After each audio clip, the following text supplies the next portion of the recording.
réseau, on est un réseau d'entreprises et d'acteurs du territoire, à 80% des entreprises privées classiques, le 20% autres étant des collectivités, des associations, des établissements d'enseignement supérieur, enfin voilà, tous les autres acteurs qu'on va retrouver sur un territoire.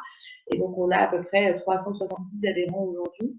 Et donc, ça va de la petite entreprise au grand groupe, que ce soit Decathlon, EDF ou Schneider Electric, en passant par des jeunes entrepreneurs et puis des entreprises sans taille. Donc voilà, on a un réseau assez important et assez mixte, ce qui fait aussi la force de l'accompagnement des ONG.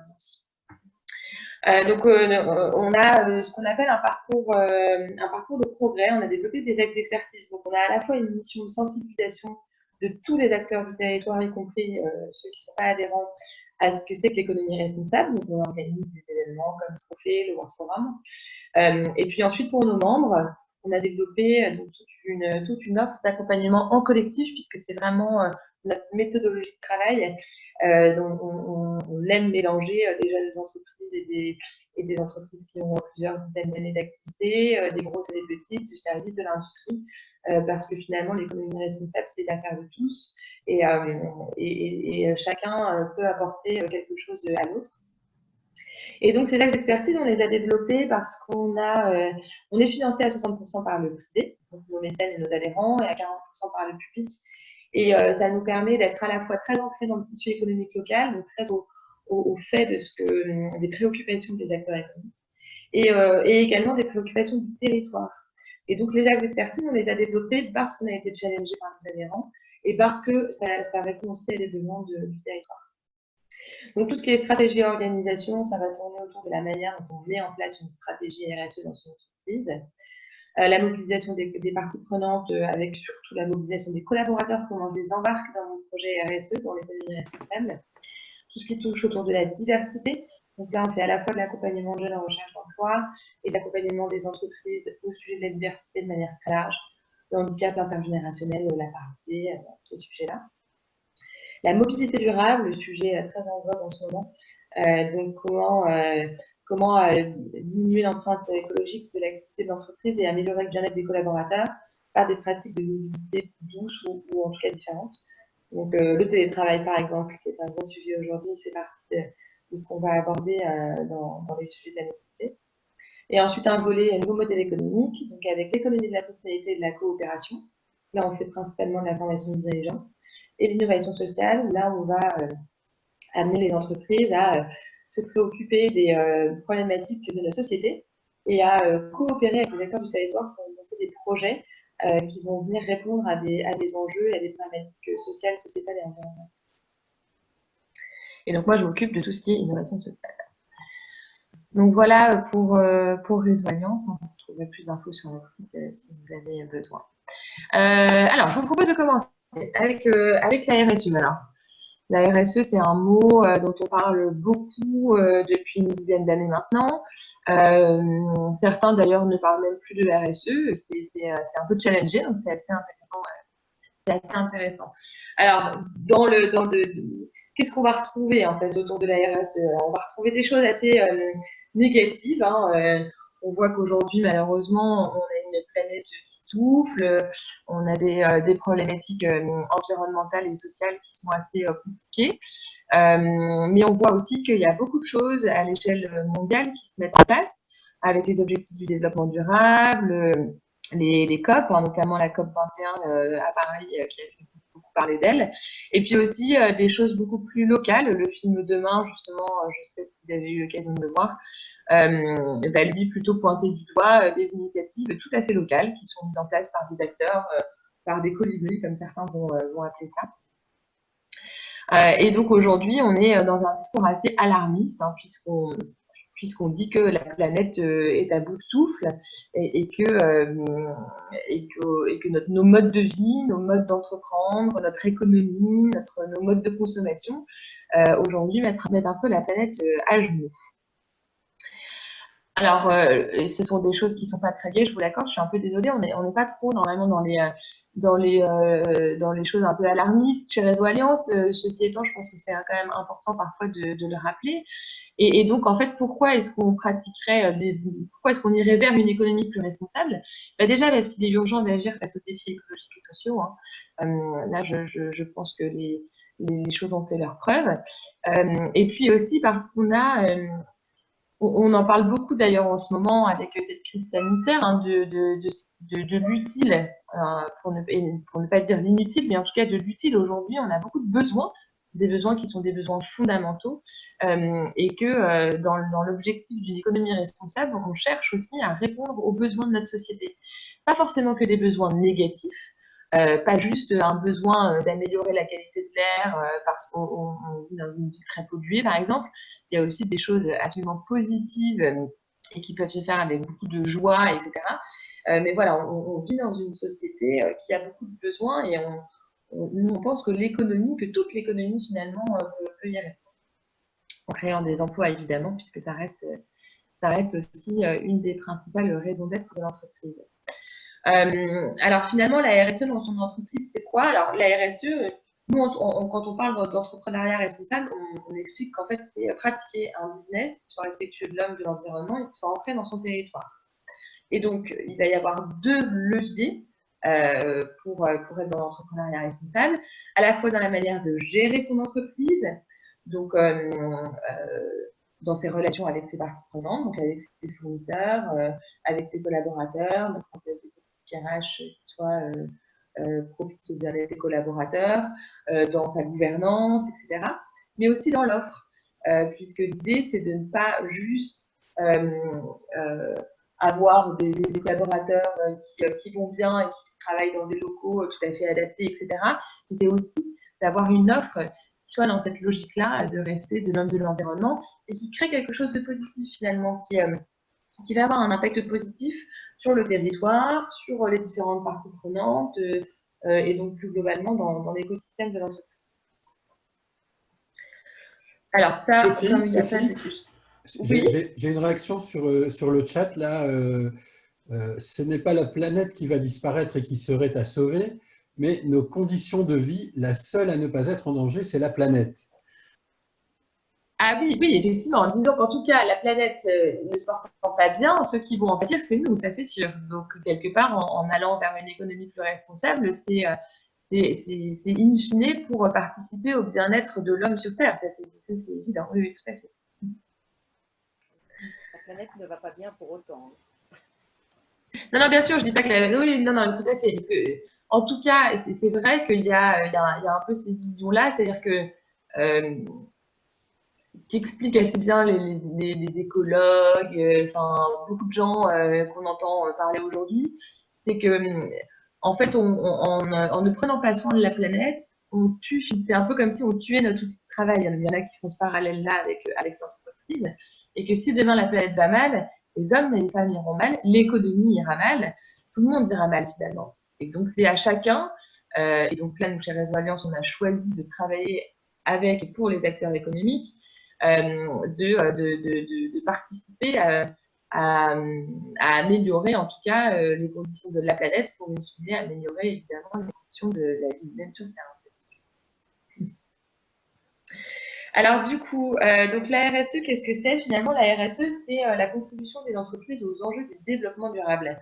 Les enjeux du développement durable, le développement durable, il a été défini notamment par l'Union européenne il y a bien longtemps maintenant. Et donc, il s'agit bien de prendre en compte maintenant la manière dont les générations futures vont pouvoir vivre justement sur notre planète. Et donc, la RSE, on dit que c'est la contribution des entreprises à ces enjeux-là. Donc, elle est volontaire. Hein, la RSE aujourd'hui n'est pas réglementaire ou réglementée. C'est ça aussi qui en fait sa particularité. Il existe des labels privés, il existe des normes ISO. Il y a une réflexion au niveau du gouvernement depuis plusieurs années sur une potentielle réglementation ou pas. Mais en tout cas, aujourd'hui, quand on parle de RSE, on parle bien d'intégration volontaire par les entreprises, de préoccupations sociales et environnementales, dans leurs activités commerciales et dans leurs relations avec leurs parties prenantes, donc au-delà de ce que leur impose la loi. Donc tout ce qui va rentrer dans la réglementation, la gestion des déchets dangereux par exemple, ne rentre pas dans la politique RSE d'une entreprise, puisque ça relève de choses qui sont obligatoires. La RSE, on va bien parler de tout ce qui se fait au-delà. Alors, on voit une évolution des stratégies RSE depuis quelques années. Alors, il y a à la fois, enfin, au départ, on était plutôt, sans forcément s'en rendre compte, mais on était plutôt dans l'idée de réduire son impact négatif. Donc, on savait qu'on avait un impact qui n'était pas toujours positif. Du coup, l'idée, c'était de se dire comment on peut le réduire. Ou alors le compenser. On a aussi beaucoup parlé de la compensation carbone. Donc, je pollue beaucoup, donc je plante des arbres pour en Indonésie. Donc ça, c'est un peu le côté noir. Mais voilà, on était plutôt dans la réduction de l'impact négatif. Et aujourd'hui, depuis quelques années, on arrive aux réflexions plutôt d'aller vers l'augmentation de son impact positif. On parle beaucoup de mission. La mission de l'entreprise, vous avez entendu parler de la loi Pacte et donc de l'entreprise à mission. Aujourd'hui, on cherche justement à réglementer un peu plus, ou en tout cas à pousser les entreprises à aller vers ce genre de vision. Et donc, on va être plutôt aujourd'hui dans l'idée de se dire toute entreprise a un impact sur son territoire. Elle peut avoir des impacts négatifs, mais elle a aussi des impacts positifs. Toutes les entreprises ont des impacts positifs, même celles qui ne sont pas des entreprises dites sociales, dans tout ce qui est entrepreneuriat social. Et donc là, l'idée, ça va être de se dire comment est-ce qu'en repensant mon modèle économique, mon modèle d'affaires, mes relations avec mes parties prenantes, mes relations avec mon territoire, comment est-ce que je vais maximiser cet impact et le mettre au cœur de mon activité. Et donc, c'est ça que je vous propose, enfin, c'est sur ça que je vous propose de réfléchir un peu aujourd'hui. Alors, souvent, on a l'habitude de... Je ne sais pas si vous êtes tous des jeunes entrepreneurs ou s'il y en a certains d'entre vous qui ont des activités depuis plusieurs années. Mais bon, quoi qu'il en soit, tout ce que je vais dire aujourd'hui s'adapte très bien chez le jeune entrepreneur comme dans une entreprise il y a 10 ans, évidemment. Comment se lancer quand on veut entreprendre de manière plus responsable? Alors, là, je vous propose de réfléchir aujourd'hui sur 4 leviers, alors qu'on ne pourra pas approfondir plus que ça parce que le temps imparti ne nous permet pas et que ce sont des choses qui se travaillent sur le long terme. Mais en tout cas, nous, on pousse fortement les entreprises à définir leur mission. Ensuite, révéler et valoriser son impact social et territorial. J'aurais pu mettre aussi son impact positif. Apprendre à coopérer au sein de son système d'acteurs. Pour nous, la coopération est un point clé aussi de l'entrepreneuriat responsable. Et puis de révéler la valeur concrète et d'adapter son modèle d'affaires. Alors, sur la mission. Là, je vous ai remis ce schéma qui est un peu connu, ce qu'on appelle le Golden Circle. Vous connaissez peut-être cette vidéo, c'est une vidéo assez ancienne. Quand on parle de la mission de l'entreprise, on est donc sur le plus petit cercle, le cercle jaune. On parle bien du why. Et ça, c'est vraiment très important. On différencie la mission de la proposition de valeur de l'offre. La mission d'une entreprise qui vend des baskets, c'est pas de vendre des baskets. Ça, c'est son offre. C'est le moyen qu'elle produit pour remplir sa mission. Donc, pour nous, une des bases absolument fondamentales, c'est de penser ou repenser sa mission. Par exemple, chez Réseau Alliance, notre mission, c'est de provoquer une économie plus responsable en Haute-France. Alors, la manière dont alors, c'est un vrai travail, c'est une vraie réflexion de fond, qu'on vous invite d'ailleurs à ne pas faire seul. Si vous vous lancez, vous avez des associés, c'est quelque chose qu'il faut évidemment travailler avec vos associés. Si vous avez déjà des activités depuis quelques années, n'hésitez pas à aller chercher des collaborateurs, des financeurs, des clients, des acteurs du territoire que vous connaissez, des réseaux comme Réseau Entreprend. Plus vous travaillerez, plus vous réfléchirez votre mission, ou en tout cas plus vous challengerez votre mission avec des acteurs de votre écosystème assez proches, plus votre mission sera pertinente. Donc on dit toujours que la mission, elle ne bouge pas dans le temps, et qu'en fait c'est notre rêve, c'est la situation idéale qu'on aimerait atteindre. Alors nous, souvent, quand dans le parcours d'accompagnement, on propose aux entrepreneurs d'écrire un récit en se projetant à 20 ans. dans 20 ans, j'aimerais qu'il n'y ait plus de sans-abri dans la rue. Dans 20 ans, j'aimerais que l'air que je respire ne soit plus pollué. Et donc voilà, tout ce récit va vous permettre en fait de vous projeter dans ce rêve, dans cette quelque part utopie, en tout cas cette situation idéale que vous cherchez à atteindre, qui vous mobilise, qui vous motive profondément pour créer ou pour tous les jours vous lever et diriger votre entreprise. Donc la mission, c'est la raison d'être du projet, elle ne bouge pas dans le temps. Elle est inscrite dans le marbre et c'est ça qui va vous aider dans votre quotidien à prendre des décisions de développement de vos activités, d'investissement, de réinvestissement, etc. Donc voilà, elle doit être très ancrée. Donc mon réseau Alliance, je vais beaucoup prendre réseau Alliance comme exemple, hein, comme ça ce sera plus simple pour tout le monde, c'est de provoquer une économie et d'impulser une économie plus responsable en Hauts-de-France. Alors ensuite, l'étape 2, révéler et valoriser votre impact. Il est très important d'avoir conscience que nous avons tous un impact positif sur le territoire, sur nos parties prenantes. Et l'idée, c'est d'en prendre conscience, parce qu'on n'en a pas toujours conscience, et de pouvoir le révéler, donc enfin, conscience, et de le valoriser dans son projet d'entreprise. Alors là, je vous ai mis quelques questions pour vous aider à avancer sur ces réflexions-là. Donc, quels sont les enjeux, les sujets ou les problématiques auxquels peut répondre mon projet? Est-ce que, alors là, je vous ai mis un exemple, là, mon projet contribue à remettre à l'emploi les personnes qui en sont éloignées. Alors, je vais prendre par exemple l'entreprise Clean Bio, qui est une entreprise de la région, et qui propose du nettoyage professionnel, un nettoyage en entreprise, et qui insère des personnes qui sont assez éloignées de l'emploi. Alors, ce n'est pas une entreprise d'insertion, c'est une entreprise tout à fait classique, on va dire, dans ses statuts et dans son modèle d'affaires, mais pour autant, c'est une entreprise qui a choisi d'aller chercher des personnes éloignées de l'emploi et de les accompagner vers une insertion professionnelle un peu plus classique, et notamment par les métiers de nettoyage dans de locaux professionnels. Et donc finalement, on pourrait se dire ah bah c'est une entreprise de nettoyage, donc son impact, c'est qu'elle nettoie les locaux et donc elle apporte, bah, en ce moment c'est un sujet assez actuel, elle va apporter de la sérénité et puis une sécurité sanitaire aux collaborateurs qui travaillent dans l'entreprise. Oui, mais elle a aussi cet enjeu-là, ou en tout cas elle répond aussi à cette problématique des personnes éloignées de l'emploi et donc du chômage de longue durée. Donc voilà, c'est en se posant un peu toutes ces questions qu'on va essayer de tirer les fils pour voir un peu à quoi est-ce que je réponds avec mon. Ensuite, une question intéressante, qu'est-ce que mon offre va changer sur le territoire? Par exemple, le réseau Alliance, alors c'est peut-être pas le meilleur exemple, mais un acteur du territoire qui travaillerait justement sur la réduction de l'empreinte carbone des entreprises, et ben c'est l'impact in fine de son activité, c'est pas juste que ses clients aient réduit leur impact carbone, mais c'est peut-être qu'elle avait amélioré, ou en tout cas servir à améliorer la qualité de l'air dans son territoire.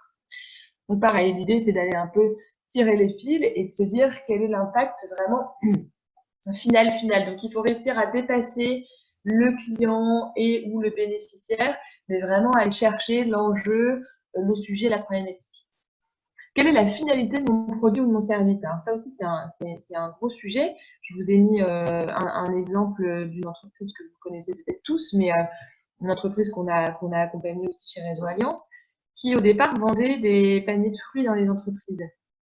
Et donc, est-ce que finalement, la raison d'être de son entreprise, c'est quoi? C'est de vendre des paniers de fruits? Ou est-ce qu'en fait, c'est d'apporter du bien-être grâce à l'alimentation? Et c'est en faisant tout ce travail-là qu'ils ont arrêté de se définir comme des vendeurs de paniers de fruits, mais plutôt comme un accompagnateur à la meilleure performance grâce à l'alimentation, à une alimentation plus saine. Parce que je ne vends pas juste des fruits. Qu'est-ce que je vends à travers les fruits? À quoi vont servir mes paniers? Qu'est-ce que ça va réellement apporter à mes clients, à mes bénéficiaires? Et donc, pareil, en tirant ces fils-là, on va sortir d'un simple produit, de simplement vendre des pneus. Est-ce que je vends des pneus chez Michelin ou est-ce que je vends de la mobilité? Et donc voilà, c'est ces questions-là qui vont vous permettre aussi d'aller chercher quelle va être vraiment la finalité du produit. Et donc, je l'ai déjà pas mal cité, mais qui est touché de manière positive par mon offre. Est-ce que c'est les clients? Est-ce que c'est le bénéficiaire? Est-ce que ce sont les deux, hein? Parfois, on sait que les clients et le bénéficiaire ne sont pas les mêmes, parfois ils le sont. Et donc, d'essayer d'aller se projeter. Si on reprend l'exemple de Cleaning Bio, le client de Cleaning Bio, c'est l'entreprise qui va payer le service de nettoyage, mais les bénéficiaires de cette entreprise sont aussi les personnes éloignées de l'emploi qui vont être réinsérées et peut-être aussi leur famille, hein, puisque forcément, quand on retrouve un emploi, on retrouve aussi une certaine stabilité dans les familles. Donc voilà, l'idée, c'est d'aller se poser un peu toutes ces questions et chercher un peu plus loin. Donc ça va vous permettre de révéler l'impact et ensuite de le valoriser pour voir comment est-ce que ça peut déjà participer à écrire votre mission. Hein. Ça, c'est une question que vous pouvez aussi vous poser dans la réflexion sur la mission. Et puis ensuite de prendre, nous on dit souvent de le prendre en charge dans votre modalité. On va y revenir juste après. Alors sur la coopération, nous, on va dire que c'est collaborer et allier des savoir-faire complémentaires dans le cadre de partenariats qui vont être gagnant-gagnant. Donc, la coopération, elle permet d'imaginer ensemble des réponses efficientes aux enjeux de nos clients, bénéficiaires et territoires, et elle ne se décrète pas. C'est très important. Alors, encore une fois, si on reprend la mission, nous, Réseau Alliance, notre mission, impulser une économie plus responsable en Haute-France, on est 20 collaborateurs, on a 370 adhérents. Vous imaginez bien qu'il y a beaucoup plus d'entreprises que ça en Haute-France. Et donc, évidemment, on ne va pas y arriver seul. Et puis, finalement, accompagner les entreprises, les acteurs économiques, c'est un levier parmi d'autres pour provoquer une économie responsable. Il y a aussi beaucoup d'autres choses à faire. Et donc, la coopération va permettre à des acteurs comme nous de pouvoir mener à bien notre mission dans le changement d'échelle, finalement. Donc, ce n'est pas forcément nous qui le faisons ou nous qui nous développons et qui grossissons, mais en tout cas, on part du postulat qu'en allant travailler avec d'autres acteurs, on sera plus fort, on sera plus efficient, effectivement, comme c'est écrit dans la définition, on arrivera à toucher plus de monde et que ça participera à remplir notre mission. Puisque vous l'avez vu tout à l'heure hein, sur le Golden Circle, donc la mission de Réseau Alliance est de provoquer une économie responsable en France. Notre proposition de valeur, c'est d'accompagner les entreprises à pratiquer leur business en étant plus respectueux de l'homme et de l'environnement. Et ensuite, nos métiers, nos activités, ce sont la sensibilisation, l'accompagnement des entreprises, la formation, la veille, etc. Donc en fait, on a développé des métiers qui vont répondre à la mission, mais on aurait pu faire bien d'autres choix. Et donc, c'est là où on se rend compte que la coopération prend tout son sens. Donc, pourquoi coopérer? Parce qu'on a un problème ou un projet qu'on ne peut pas gérer seul, hein, ou en tout cas, en gérant à plusieurs, on arrivera à mieux travailler. Parce qu'on croit que la performance collective est plus efficace que la somme des performances individuelles. La coopération n'est pas la somme des performances individuelles, hein, ça j'insiste bien là-dessus. Et parce qu'on a des intérêts convergents avec d'autres acteurs. Nous, par exemple, Réseau Alliance, on fait des diagnostics RSE et donc on va être capable de détecter qu'une entreprise elle a un enjeu d'éco-conception, par exemple. Pour autant, on ne travaille pas du tout sur l'éco-conception. On n'a pas du tout d'expertise en interne, on ne sait pas du tout gérer ça. Et donc, on a intérêt à ce qu'il y ait un acteur de l'éco-conception sur notre territoire qui, lui, va finalement avoir aussi peut-être la même mission que la nôtre, hein, accompagner les entreprises pour qu'elles pratiquent leur business de manière plus responsable. Et si nous, on va pouvoir pointer du doigt qu'elle a un enjeu sur l'éco-conception et qu'elle est accompagnée par un acteur avec lequel on travaille sur le sujet, eh bien, tous les deux, on aura rempli notre mission, on aura réussi à aller beaucoup plus loin avec cette entreprise-là. Et quelque part, je vais faire un peu schématique, mais on peut un peu checker la case. Et donc, on a pleinement accompagné le client et rempli la mission. Donc voilà, ça c'est vraiment sur les intérêts convergents. On n'est jamais les seuls dans son écosystème à travailler dans notre filière, hein, et donc on a souvent des intérêts convergents avec d'autres. Alors les premiers pas sur la coopération, quelques premiers pas en tout cas, ça va être de cartographier votre système d'acteurs. Donc le système d'acteurs, ce sont tous les acteurs des personnes physiques ou morales qui gravitent autour de l'entreprise et qui sont impactés de près ou de loin et de manière positive ou négative par l'activité de l'entreprise. On peut les connaître ou pas. On va retrouver dans la typologie d'acteurs, donc les clients, les bénéficiaires directs, les bénéficiaires indirects, il peut y avoir vos financeurs, le régulateur qui est important, c'est pour ça que j'ai mis on peut les connaître ou pas, parfois on ne connaît pas le régulateur. Ceci étant, il peut avoir un impact très fort sur votre activité. Par exemple, on voit dans les activités de rénovation énergétique, l'État ayant décidé de débloquer des aides pour aider les particuliers à faire de la rénovation énergétique dans leur maison, forcément le régulateur a une influence assez forte et assez positive si vous êtes dans le domaine de la rénovation énergétique des particuliers. Par contre, si vous êtes dans le plastique et si vous vendez des contenants plastiques jetables pour la restauration emportée, on voit que le régulateur à l'échelle de l'Europe, plutôt sur ce sujet-là, va fortement impacter négativement entre guillemets votre activité. Donc voilà, l'écosystème, il faut le penser de manière très large. Il ne s'agit pas simplement de vos financeurs, premiers clients, peut-être conseils si vous avez mis en place un système de gouvernance. Il s'agit de le réfléchir de manière beaucoup plus large et de regarder sur votre territoire, en tout cas, quelles sont toutes les personnes qui vont être touchées de près ou de loin par votre activité. Ensuite, c'est important pour la coopération d'analyser vos besoins. Quelles sont les compétences ou les connaissances dont j'ai besoin pour remplir la mission. Donc, nous, Réseau Alliance, on a conscience qu'on n'a pas certaines compétences en interne, et donc on va aller les chercher, puisqu'on a fait effectivement cette analyse de besoins et qu'on a évidemment fait converger avec les besoins de nos clients. Une troisième chose qui est très importante, c'est d'être tout à fait aligné sur les valeurs.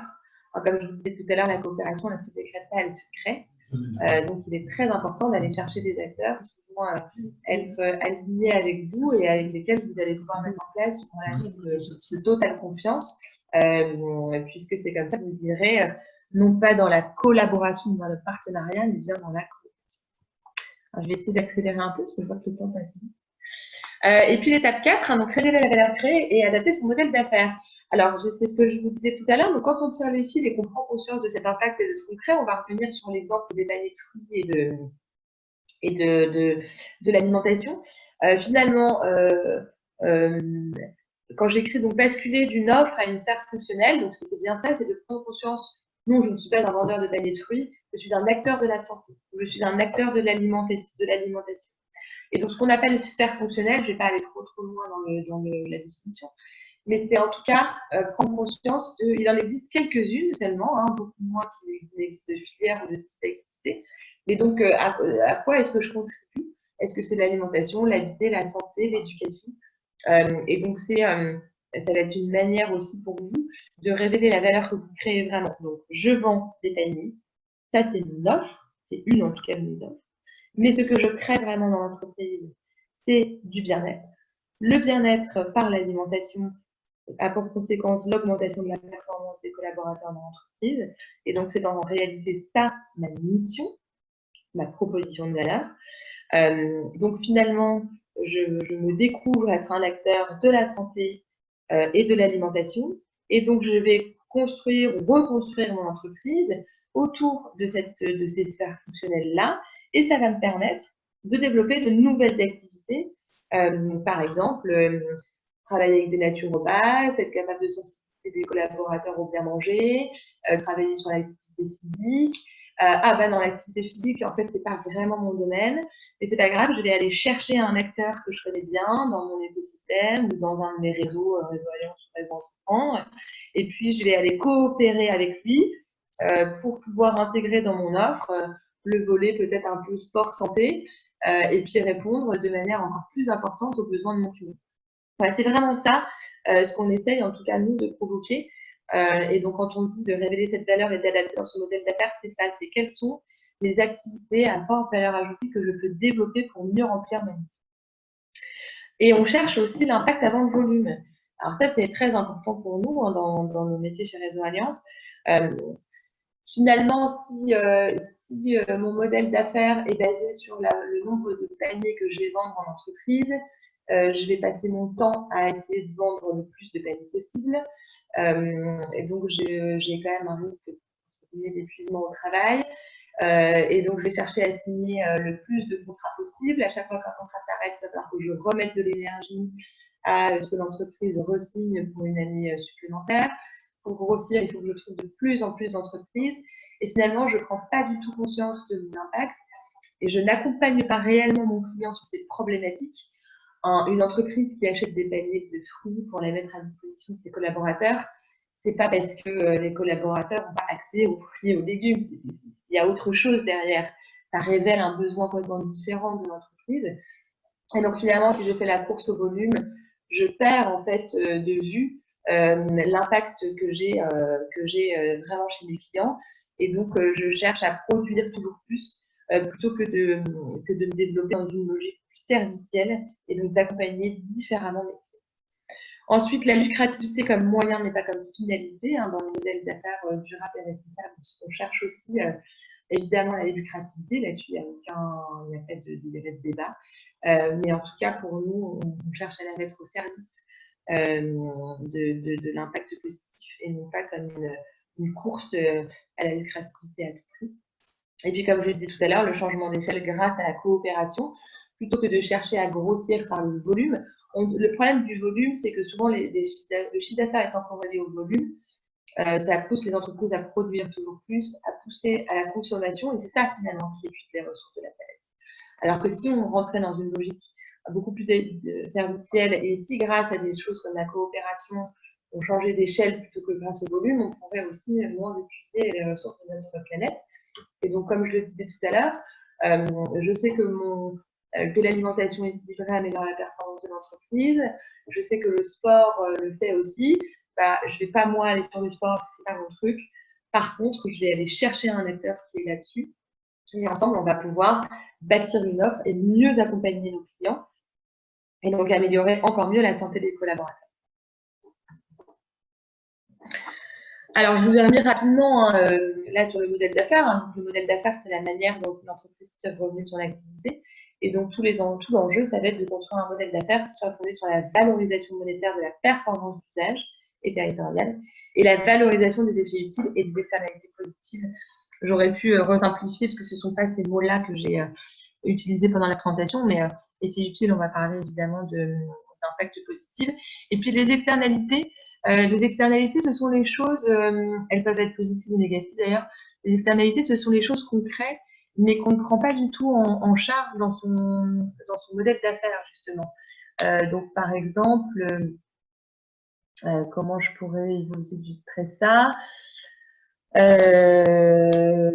pas d'exemple là tout de suite qui me viennent, mais si on reprend par exemple des paniers de fruits, bon au début ils se rémunéraient finalement qu'au nombre de paniers vendus, alors que l'impact positif, l'externalité positive créée par l'entreprise, c'était aussi le bien-être des collaborateurs et que ça a de la valeur et que dans l'idée de construire un modèle d'affaires qui soit innovant et différenciant, on cherche aussi à faire en sorte que les entreprises soient rémunérées là-dessus. Comment est-ce que je vais me rémunérer au panier, mais aussi me rémunérer sur l'amélioration de la santé et du bien-être des collaborateurs. Hop, donc là, on est déjà sur un modèle d'affaires qui est plus corrélé simplement à la vente de biens. Bon, ça, je vais peut-être vous la placer parce qu'elle est un peu... Voilà. Et donc, je vous ai remis un peu à la fin, mais ça résume en fait tout ce qu'on s'est dit là sur les modèles économiques. Donc, on est vraiment, on cherche à mettre l'impact au cœur du business model, sortir de la logique de volume pour ne pas épuiser les hommes et la planète. Et donc, recréer des nouvelles manières de tirer du revenu pour l'entreprise sans que ce soit la course au volume. Voilà.